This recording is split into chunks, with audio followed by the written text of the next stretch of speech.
wabarakatuh. Selamat pagi anak-anak. Semoga kalian selalu sehat. Sehat semuanya ya. Udah sarapan semua kayaknya nih, penuh dengan semangat. Oke, hari ini kita akan belajar tentang studi hadis.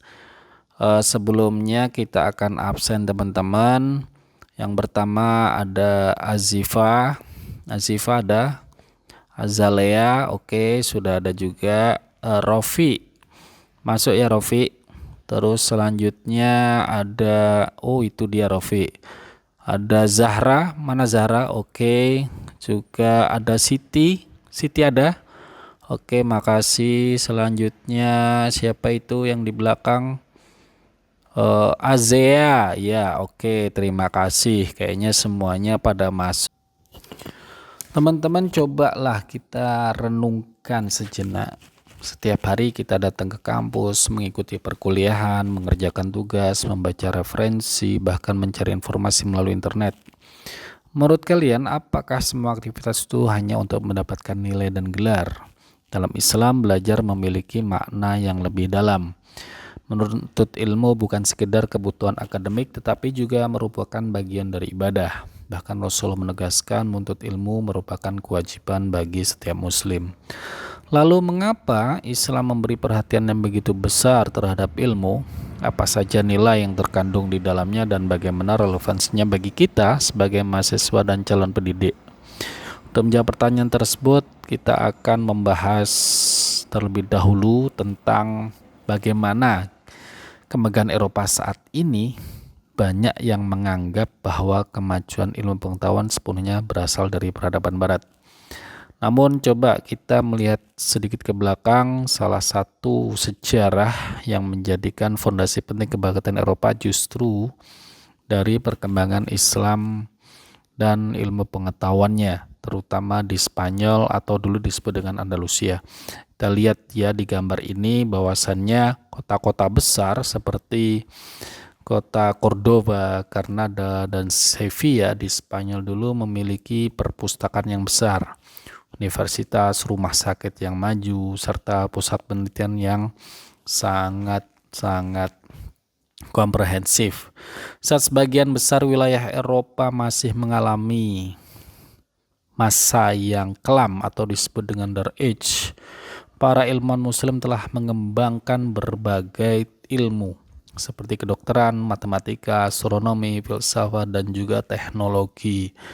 Di saat jalan becek di Eropa, di Andalusia, jalan sudah sangat mulus menggunakan batu-batu alam, dan juga irigasi pertanian ditemukan oleh para ilmuwan muslim.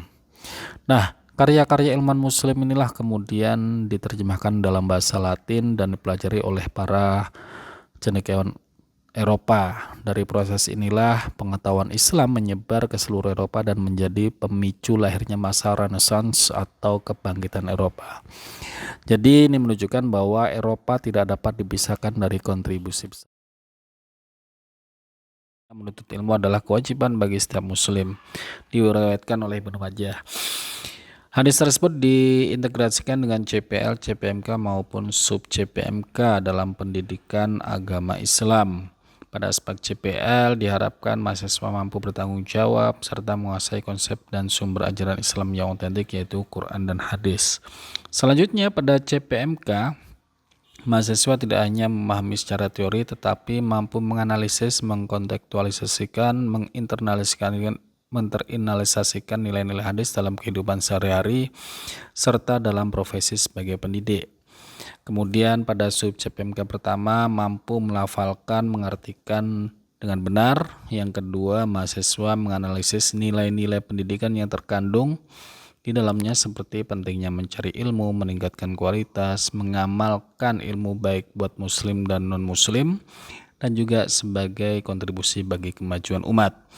Dengan demikian, hadis menuntut ilmu tidak hanya dipahami sebagai teks, tapi juga pedoman untuk membentuk generasi yang berilmu. Nah, selanjutnya kita akan membahas tentang hadis ini secara lebih mendalam. Nah, hadis yang diriwayatkan oleh Ibnu Majah ini menegaskan bahwa belajar bukan hanya kebutuhan tetapi juga kewajiban bagi setiap umat Islam. menuntut ilmu memiliki banyak manfaat dalam kehidupan. Yang pertama, kita dapat lebih mengenal Allah tentu saja. Kita juga bisa memahami ajaran agama dengan benar sehingga keimanan dan ketakwaan semakin kuat. Ilmu menjadi jalan untuk mendekatkan diri kepada Allah dan menjalankan perintahnya dengan baik. Kedua, belajar membantu meningkatkan kualitas diri. Semakin banyak ilmu yang dimiliki, semakin luas wawasan, keterampilan, dan kemampuan seorang dalam menghadapi berbagai tantangan kehidupan yang semakin kompleks. Ketiga, ilmu tidak hanya bermanfaat bagi kita sendiri, tapi juga bagi sesama. Orang yang berilmu dapat berbagi pengetahuan, membantu memecahkan masalah, dan memberi manfaat bagi keluarga, masyarakat, bahkan bangsa. Inilah yang menjadikan ilmu sebagai amal yang bernilai tinggi. Oleh karena itu, hadis tentang menuntut ilmu mengajarkan kepada kita untuk selalu semangat belajar, mengembangkan diri, dan menggunakan ilmu untuk kebaikan. Oke, selanjutnya ya, mari kita bagi kelas kita menjadi 4 kelompok. Masing-masing kelompok mendiskusikan dan mengkontekstualisasikan, menghubungkan hadis ini dengan konteks hari ini, kekinian, dan juga moderasi beragama dan juga sains kalau bisa. Oke, silakan bergabung dengan kelompoknya masing-masing dan nanti akan presentasi. Oke, silakan Mbak. Yang pertama, silakan presentasi, maju ke depan. Baik, Assalamualaikum warahmatullahi wabarakatuh. Hadis yang saya angkat berbunyi, Tolabul ilmi fardhatun ala kulli muslimin, yang artinya menuntut ilmu adalah kewajiban bagi setiap muslim.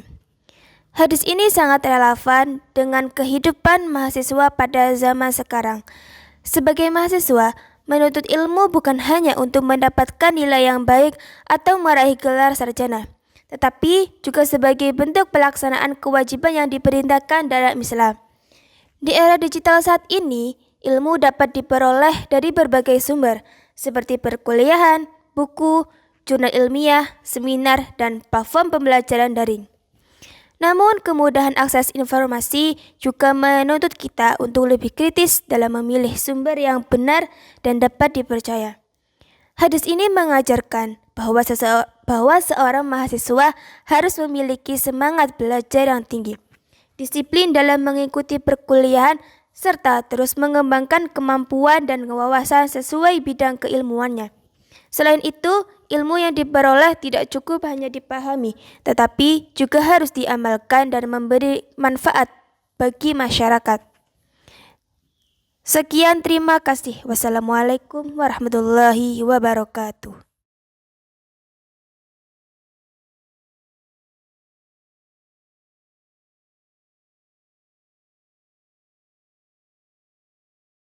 Baik, Assalamualaikum warahmatullahi wabarakatuh.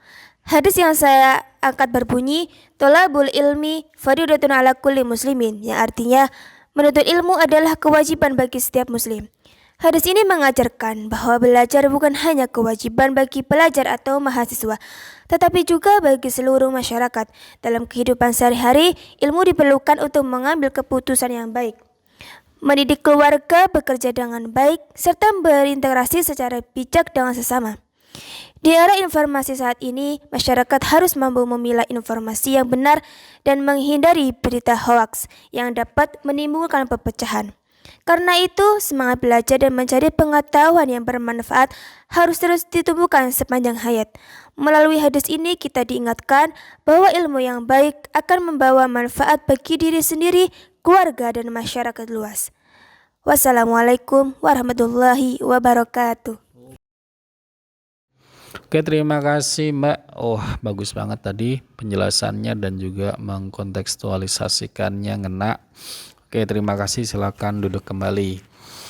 Untuk selanjutnya adalah pembagian tugas nanti malam. Jangan lupa untuk meresum jurnal masing-masing tentang menuntut ilmu, dan jurnal tersebut tolong dikumpulkan melalui Google Classroom ya, untuk analisisnya dan juga resumnya yang mendalam.